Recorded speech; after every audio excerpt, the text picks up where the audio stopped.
میں نے پہلے اس بات پر بہت زور دیا ہے کہ جو جس چیز کا ماہر ہو تو اس کا علم اسی سے لیا جائے تو زیادہ بہتر ہے، اسی میں انسان کو کامیابی ملے گی۔ آج اگر بندہ اس چیز کو چھوڑ کر کہ جو دین کے علم رکھتے ہیں علماء کرام، ان کو چھوڑ کر اگر کسی غیر پر اعتماد کر بیٹھے گا تو یقیناً وہ گمراہ ہوگا، کیونکہ دین والوں علماء کے بارے میں ہی رسول اللہ صلی اللہ علیہ وسلم نے فرمایا العلماء ورثۃ الانبیاء، کہ علماء انبیاء کرام کے وارث ہیں۔ تو مجھے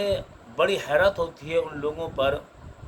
جو دین کا علم نہیں رکھتے اور اپنی طرف سے دین کو دیکھ کر اور پھر اپنی طرف سے من گھڑت مسائل بنا کر خود بھی عمل کرتے ہیں، لوگوں کو بھی اس بات پر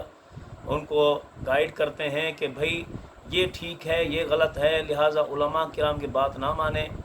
تو میرے بھائی، جب علماء جنہوں نے دین سیکھا سمجھا، انہوں نے اپنے استادوں سے انہوں نے پھر تبع تابعین صحابہ کرام، پھر رسول اللہ صلی اللہ علیہ وسلم سے دین سیکھا، تو ان کو چھوڑ دیں۔ آج دین کے معاملے میں ہم کسی غیر کی تباہ کریں گے تو 100% یقیناً گمراہی میں جائیں گے۔ یہاں آج جو ہے کچھ ساتھی ہمیں ایسے مجھے ملتے ہیں، وہ کہتے ہیں کہ بھئی ہمارے ارد گرد میں ایسے لوگ رہتے ہیں کہ وہ یہ کہتے ہیں کہ بھئی بھینس کی قربانی اور بھینسے کی یا اسی طرح کٹے کی قربانی بالکل جائز نہیں ہے، کیونکہ رسول اللہ صلی اللہ علیہ وسلم سے اس کا ثبوت نہیں ہے۔ پہلے تو ہم اس چیز پر جائیں کہ بھینس ہے کیا چیز۔ تو بھینس جو ہے کوئی اور چیز نہیں ہے، یہ گائے کی ایک قسم ہے۔ آپ کو اگر اس چیز پر اعتماد نہیں آتا تو آپ اردو کی لغت کی کتاب اٹھا لیں، وہاں پر بھی آپ کو مل جائے گا کہ بھینس کو اس کو گاؤ میش بھی کہتے ہیں، اور یہ ایک قسم ہے گائے کی۔ جس طرح آج دیکھیں ہمارے علاقے کے اندر مختلف قسم کی گائے پائی جاتی ہیں، کوئی جو ہے سیاہ سہیوال کی ہے، تو کوئی آسٹریلین قسم کی ہے، کوئی فلاں علاقے کی مختلف قسم کی، اور پھر ہر ایک کی حیت صورت شکل الگ الگ ملتی ہے۔ تو اسی طرح بھینس بھی ان کی قسم میں سے ہے۔ تو یہاں پر صرف میں اپنی طرف سے بات نہیں کر رہا، بلکہ یہاں پر میں آپ کو بتاؤں گا فتاوی ہندیہ کے اندر اس میں علماء نے یہ لکھا ہے کہ اس کے اندر انہوں نے یہ بات لکھی ہے کہ جو قربانی بھینس کی یا بھینسے کی بالاتفاق ٹھیک ہے، اور یہ گائے کی قسم میں سے ہے۔ اب فتاوی ہندیہ کیا ہے؟ فتاوی ہندیہ وہ کتاب ہے جو ایک مسئلہ پر 500 علماء کرام کی کمیٹی ہوتی اور اس پر جو ہے مسئلہ پیش کیا جاتا، اور پھر قرآن اور حدیث کو اور آپ کے فرمان صحابہ کرام ان کے سب چیز کو سامنے رکھ کر پھر وہ جو ہے کوئی مسئلہ اخذ کرتے، پھر اس پر جو ہے اس مسئلے کو فٹ کر کے اور اس کے مطابق پھر ایک جو ہے اس کو اندر رکھ دیتے، اور یوں جو ہے ایک فتاوی ہندیہ کے نام سے کتاب شامل ہوگی۔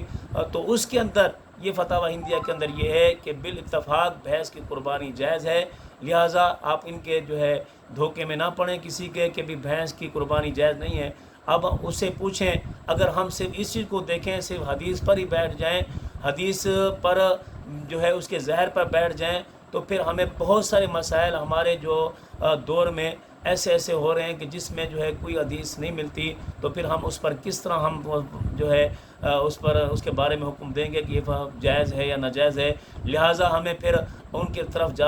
جانا پڑے گا، قیاس کی طرف جانا پڑے گا، یعنی آپ صلی اللہ علیہ وسلم نے جن چیزوں کو حلال کیا اس کے مطابق ہم دیکھیں گے کہ اگر یہ حلال ہے تو پھر جو ہے اس کی اگر ان کے اندر یہ چیزیں اس کی یہ صفات ہیں تو حلال ہے، اگر حرام ہے تو اگر اس کے اندر یہ اس کے اندر بھی یہ صفات ہیں تو پھر وہ چیز حرام ہے۔ تو اس اعتبار سے علماء کرام نے جو ہے بڑی محنت کے ذریعے سے ایک فقہ کو ترتیب دیا ہے۔ فقہ پر عمل کرنا خود رسول اللہ صلی اللہ علیہ وسلم کے فرمان پر قرآن پر عمل کرنا ہے، نہ کہ جو ہے امام ابو حنیفہ رحمۃ اللہ علیہ ہو گئے یا امام ابو یوسف ہو گئے ان پر عمل کرنا ہے۔ انہوں نے ایک جو ہے قرآن و حدیث کو سامنے رکھ کر اصول انہوں نے نکالے کہ یہ اصول رسول اللہ صلی اللہ علیہ وسلم نے فلاں چیز کو حرام قرار دیا، اس کے اندر کیا علت کو ڈھونڈا، اور پھر اس علت پر سینکڑوں مسائل امت کی آسانی کے لیے سینکڑوں ہزاروں مسائل انہیں نکال کر امت کے لیے انہوں نے جمع کر دیے. خیالی مسائل بنے، اگر یوں ہوا تو کیا ہوگا، اگر یوں ہوگا تو کیا ہوگا، تو پھر وہ اسی قسم کے اندر حلال ہوتا تو حلال کی قسم میں، حرام ہوتا تو حرام قسم میں، تاکہ امت کے لیے آسانی ہو. آج ہمارے لیے آسانی ہے، ہم ان پر اعتماد کرتے ہیں کہ وہ انہوں نے جو ہے اللہ اور اللہ صلی اللہ علیہ وسلم کے دین کو سمجھ کر مسائل اخذ کیے. اس لیے اب جو بھی ہمیں مسئلہ کبھی کسی مسئلے کی ضرورت پڑتی ہے تو ہم فقہ کی کتاب اٹھاتے ہیں، تو وہ مسئلہ جو ہے جو انہوں نے پہلے اس پر محنت کر کے انہوں نے نکالے تھے، آج وہ ہمیں آسانی سے مل جاتے ہیں، اور پھر ہم پہ اس کے مطابق یہ جواب دے دیتے ہیں کہ اس کے قربان، اس کا جو ہے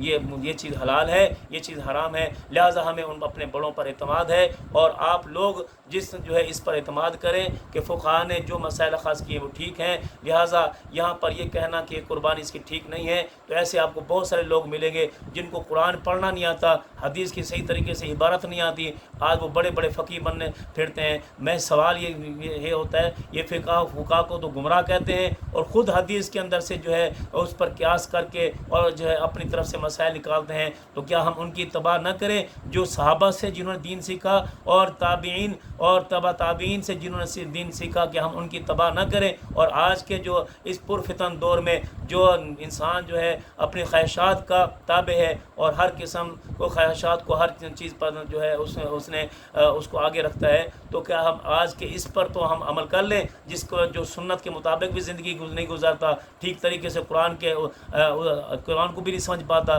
نہ اس کے اصول کا پتہ ہے، نہ اسی طرح احادیث کو سمجھ پاتا ہے، تو پھر کیا ہم اس پر تو اعتماد کریں اور اس پر اعتماد نہ کریں؟ لہٰذا ہمارے جو سنی حضرات ہیں، جو مقلد حضرات ہیں، اس پر بھی ان کے دھوکے میں، غیر مقلدین کے دھوکے میں ہرگز نہ آئیں. اور یہ قربانی بالاتفاق ٹھیک ہے، بھینس ہو، بھینسا ہو، کٹا ہو، اس کی قربانی ٹھیک ہے، اسی طرح قربانی ہے جس طرح گائے کی قربانی ہے.